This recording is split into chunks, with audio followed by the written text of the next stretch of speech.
If you have student loans, you'll know very well that there's something you haven't had to do since March 2020 and the start of the pandemic. That's right, you haven't had to make any payments on your federal student debt, because there's been a moratorium on those payments that started during the Trump presidency and continued into Joe Biden's. At the end of this month, the pause on federal student loan payments is set to expire. Again, out of 40 million total borrowers, 27 million have stopped payments since 2020.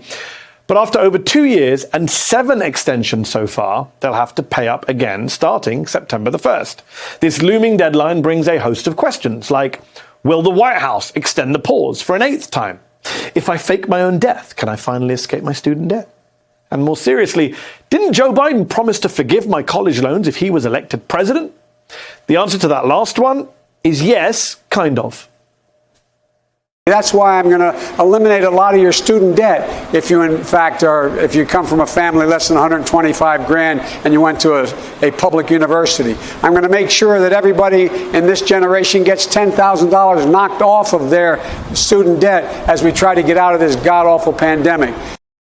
Here's what's interesting. The Biden administration has already, in fact, cancelled some college debt, almost $10 billion worth, but only for a select population of students.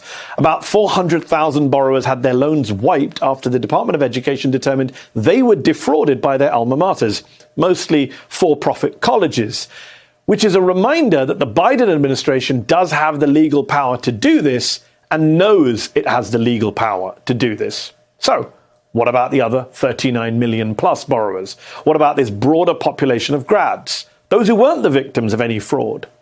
Senators Chuck Schumer and Elizabeth Warren have called in the past on Joe Biden to cancel $50,000 of student debt. But the White House has indicated that Biden is still open to canceling $10,000 of debt for borrowers, but only those who meet specific income requirements. It'll be means tested.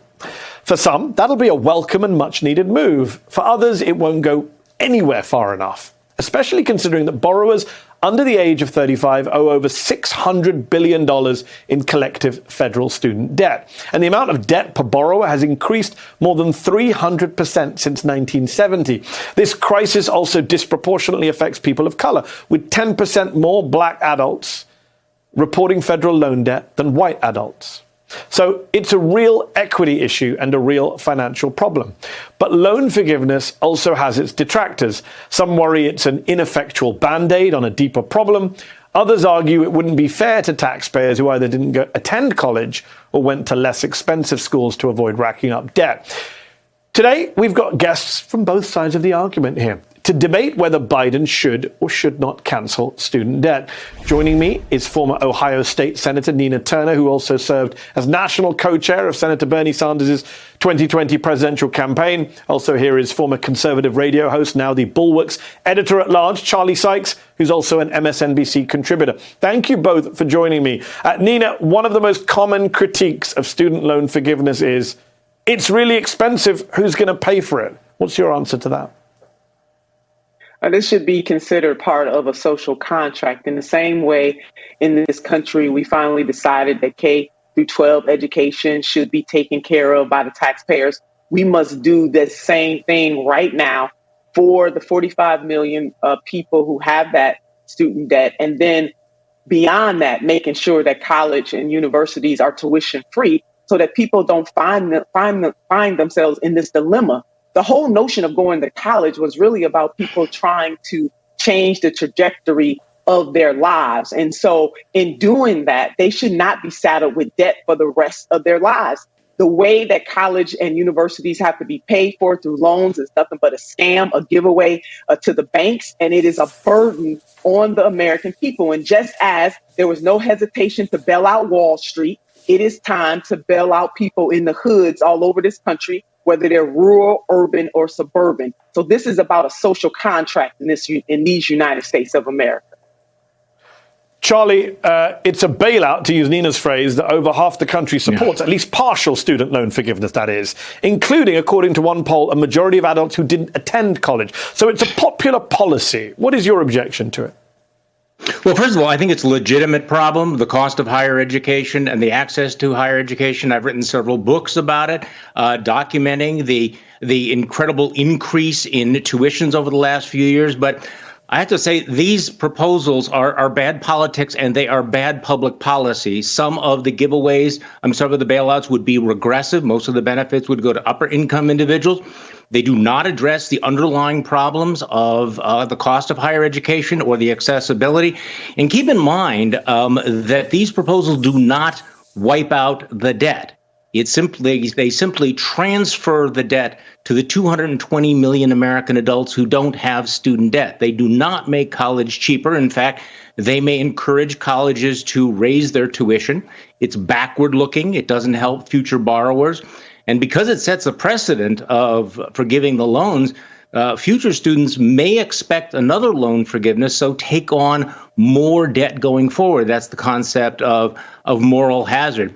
And in terms of the politics, there are a lot of polls out there, but I will tell you that this is going to be quite unpopular with and unfair to, and you mentioned this before, people who, millions of people who do not have student loans, people who never went to college, people who paid off their student loans, people who chose to go to community colleges rather than more expensive colleges.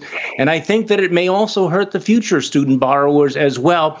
Look, the reality is that forgiving $50,000 would cost $1.5 trillion. $10,000 forgiveness would cost about $300 billion. You could actually, for that, cut a check to every adult American for $1,500.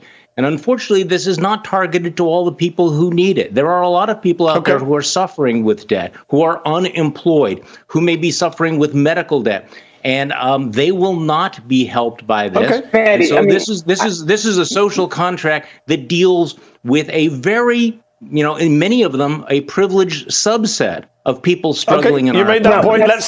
Let's Nina respond. She's shaking her head, Nina. You know what? Let's go ahead and cancel medical debt too while we're at it. I'm glad that you laid that out there. This is not unfair.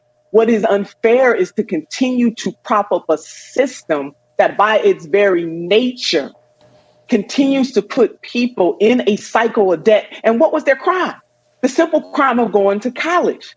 Now, there was a time in the United States of America where tuition, as you pointed out, was not as high as it is right now. And I know many elders who are from states like New York and California who paid nowhere near the debt, had nowhere near the college debt that people have today. So instead of looking at this as a us versus them, because that's the mentality that will get other people revved up, we have to look at this as a social contract in the United States of America, and that we need to right from wrong.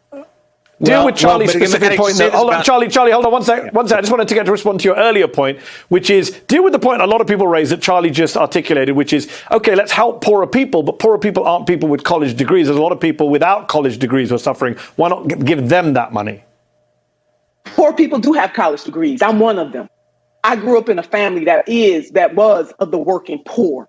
Teenage parents got married young, became a cycle breaker in my family. So I am among them. You got people right now in the Debt Collective. If you want to read some of the stories, this one lady tells a story of how she owns a business. She owes $72,000 worth of debt, $20,000 more than when she started. And according to her, she hasn't missed a payment.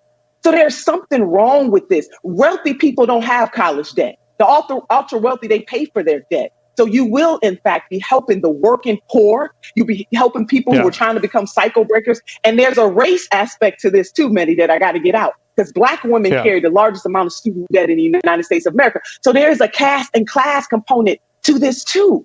And it is the right thing to do both economically and also morally. Charlie. Well, part of the social contract, though, is also, people who live and play by the rules are rewarded for it. And I think that that's something we need to keep in mind. And I will tell you, just on the politics of this, go into a room in rural Wisconsin and explain why farmers, many of whom do not have college degrees, should have to pay for the college education of others when they are deeply in debt themselves. Look, this is a legitimate problem. There's no question about it. But there are other ways of doing this. There are safety nets in the federal loan program that are income driven. There are provisions in there for people with low or no incomes not to have to pay the student loans. Most student borrowers do not know what's there. But the underlying problem here is the cost and access to higher education. And dumping this kind of forgiveness, in fact, will be a green light Charlie, to many of these colleges and universities to deal with both. raise the tuition. Why can't we deal Charlie, with just both, one Charlie? work. Nina, 1 second. I just want to ask Charlie a quick question on the politics of this. I mean, let's be fair. A lot of those farmers may not be voting Democrat anyways. If you're a Democrat, you want your young base to turn out. We know that young voters, their confidence, their support for Biden has collapsed. This would be a game changer ahead of the midterms to forgive college debt. This would boost Democratic turnout among young people, would it not, Charlie? That seems to be good politics. Well, yes, it would, but it will also be a rallying cry for people who think that this is a massive income transfer from, the 210 million American adults who do not have student debt. Now, I'm not saying this is not a problem, but also keep in mind, if you forgave $50,000 in student debt, which I don't think the Biden administration is even contemplating, the economic studies show that the vast majority of benefits go to people in the upper income decile. Okay. That the average, upper income individual would get $5,000. We're out of time. You made that point. You made that point. I'm going to let Nina have the last word. I'm going to let. Hold on, Charlie. Nina, last word. 30 seconds. 30 seconds, Nina. You get the last word. Go. We must do this. I didn't hear all this when it was about the military budget. We got money for everything else, but we do not have enough money. We complain about bailing out the main street of this country. This is what student debt forgiveness would do. We need to do it to lift people in this country. That is absolutely the right thing to do, and it must be done. And Charlie, we can do both. Let's deal with the higher cost of tuition, and let's cancel student debt right now. We can walk and chew gum. We will have to leave it there. It's funny though, Nina, you mentioned the Pentagon. I'm going to give myself the last word and say, if people who didn't go to college shouldn't have to pay for people who did, do those of us who don't like foreign wars, do we still have to pay for the Pentagon? Anyways, Nina Turner, Charlie Sykes, thank you both. Always a pleasure.